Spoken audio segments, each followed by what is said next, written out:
has to be some like say circularized API for order book system, and also the matching system, partially of the matching system as well. So that could happen.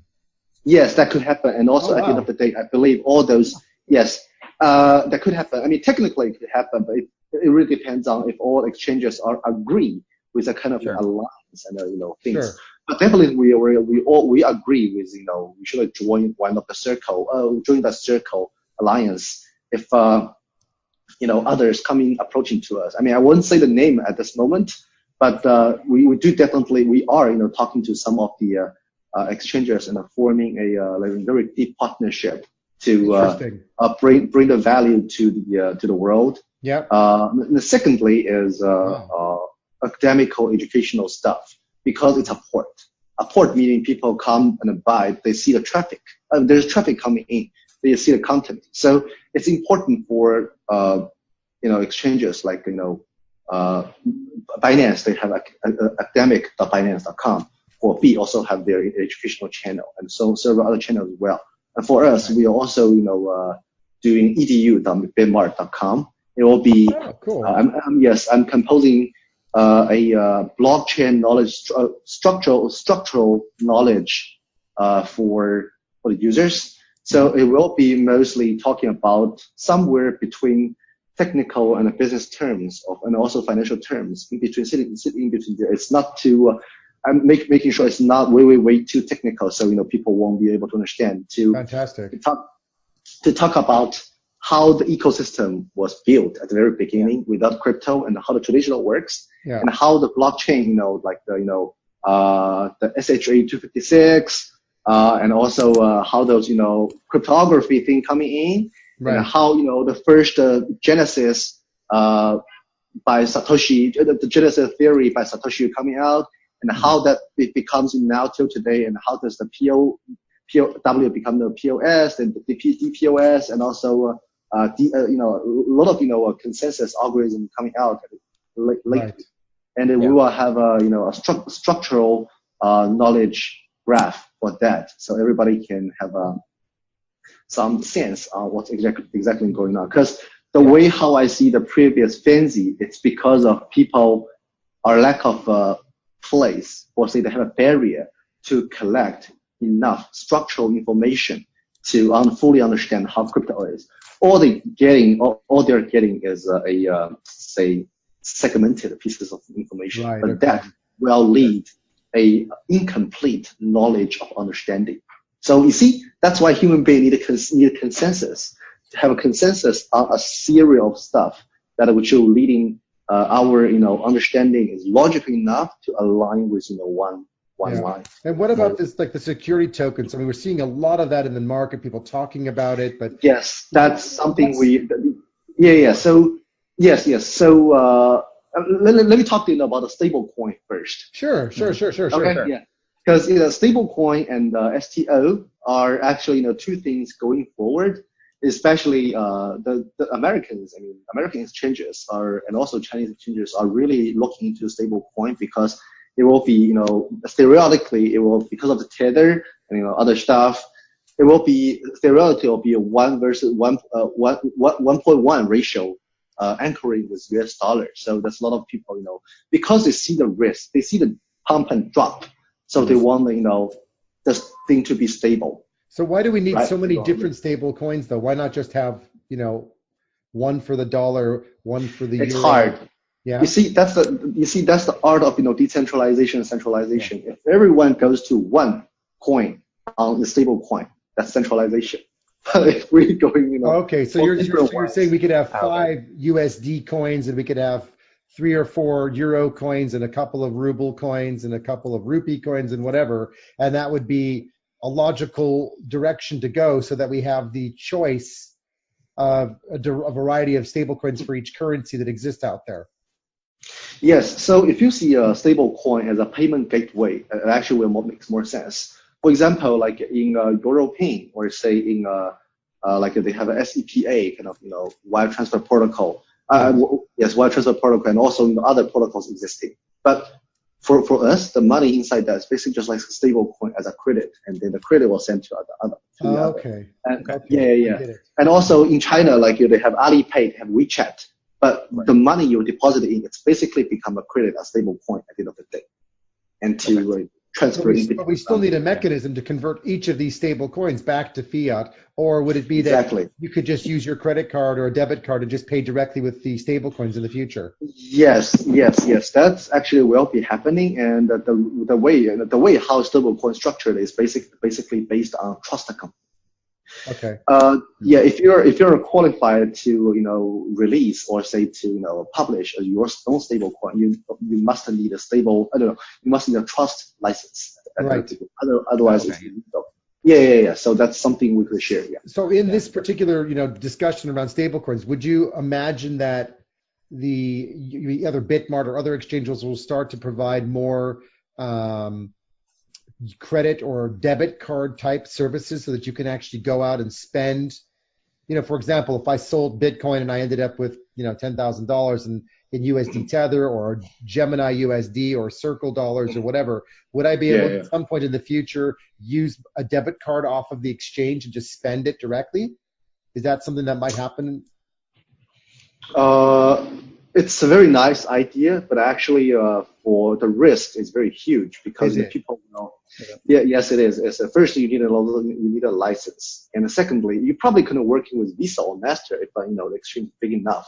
So basically, you can put your exchange credit card or exchange debit card. Basically, in that case, exchange is kind of like a banking license. Right. Or like FDIC license, because basically you're storing the money for users. Right. Oh, yeah. So for that you need a lot of a license to do this. But it's a very nice thought. But I feel like it's gonna be quite hard. And secondly, you need to bypass a more restricted AML and KYC for customer. Yeah, but you said 12 months in crypto is like a lifetime. So so by the end of 2019, if we have this chat again, we might well be in a different universe. We might. Yeah. True. Yeah, we might. But I do see it's coming because currently, as you can see, a lot of because a lot of people are holders. So you see a lot of derivatives coming out, like interest products coming out. Say, hey, if you're a holder, you put your crypto on my platform. I give you interest every week. It's like a saving for that. Sure. Right? Yeah. So I do see it's going through the derivatives of financial products. So at the end of the day, those things will become securitized and become financial product. So that brings us to the STO topic.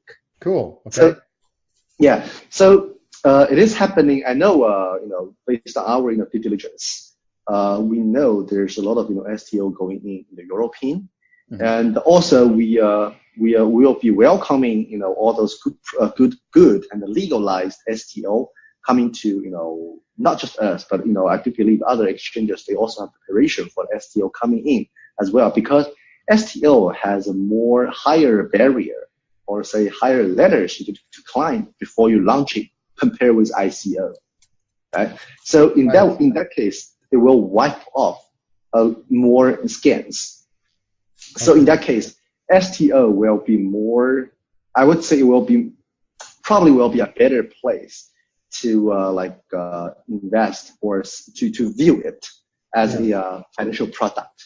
But that's going to require a lot more regulation. Like, for example, you'd have And I mean, what I've seen with security tokens is oftentimes they're restricted to verified investors who have, a certain level of income, and they're not traded in the same way because you have to hold them typically for 1 year or 2 years before you can trade them. So how does that sort of disrupt or hurt the crypto market for the exchanges if you have these STOs and they're just sitting there and no one can trade with them?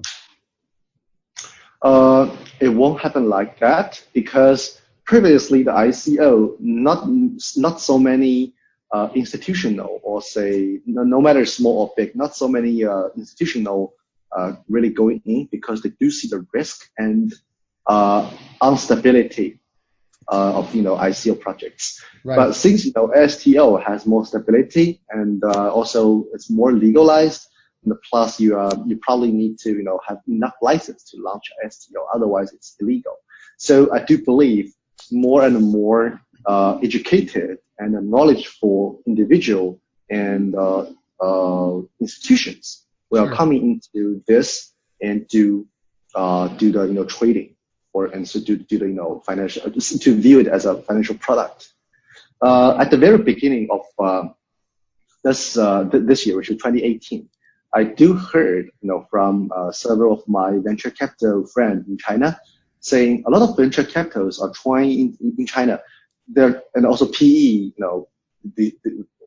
some of my friends from the area, they're saying they really want to get into it, but they don't see the angle, they don't see the direction where is ICO is going, or say how the crypto is going. But I think with the legalized crypto financial products coming out, it will actually give you a better channel, or say a better approach to the crypto world. Fantastic. Yeah. How interesting. Yeah. Cool. Yuri, is there anything else you want to ask while we've got it here before we pop back to the drawings? Right. Yeah. Well, the last thing I want, if you could chat a little bit about, is the actual security of exchanges. I know that we're hearing a lot about, just like, again, oftentimes it's more of like the bottom tier exchanges, but getting hacked and suddenly all of their contents get stolen. What are some changes do you see on the market on security around exchanges happening for the future?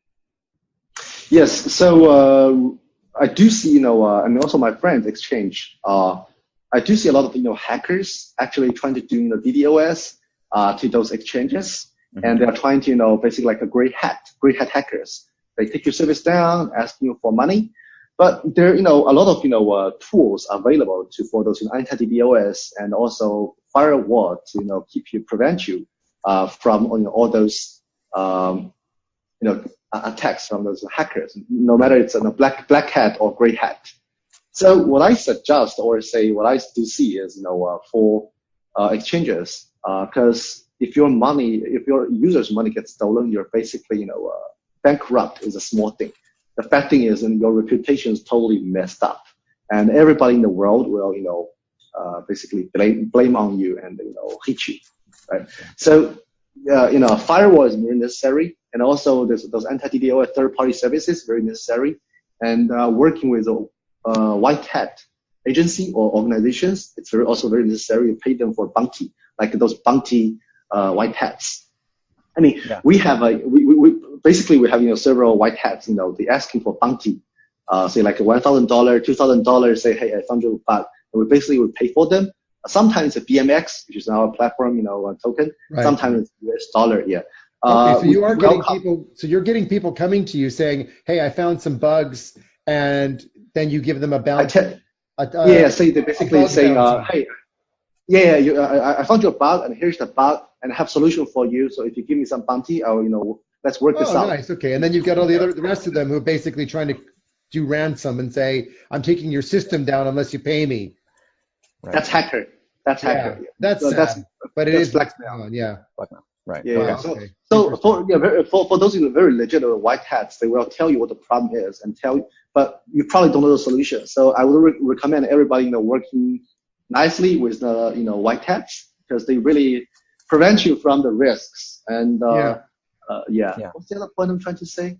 Yeah, and also the CTO of exchange should be legit enough, knowledgeable enough to fight with those hackers. So I guess what you want to let people know is that if they want to do some legitimate white hacking and have a look at your website, then by all means find defects, let Kaimin and the team know, and you'll be happy to give them a small bounty for it, because it's for the good of the crypto community. Certainly, we do want every exchange to be very secure, because it's a lot of people's money in it. We want to we want this to be on a playground, not like a graveyard, right? So, right. Well, we prefer the treat over the trick in this case, right? Yeah. Not seeing so many tombstones. And speaking of which, let's take this right back to where we started. Yeah. So we're going to go right back to the beginning over here. Here's the 10 images, and we're going to vote on these with a simple thumbs up or down, and let's get this down to the one that we all vote together. What do you guys think? Should we do that? And pick the one we like the most, and then we can announce a shout out on Twitter to the username once we've got the name later on. Sure. All right, so here's the first one. Anybody voted for this one? Wait, are we just allowed one vote per 10 of them? We got to, okay, let's 3 votes to start and we'll narrow it down to the final 3. Gotcha. Okay. Okay. All right. So anyone want to give this one a vote? I'm giving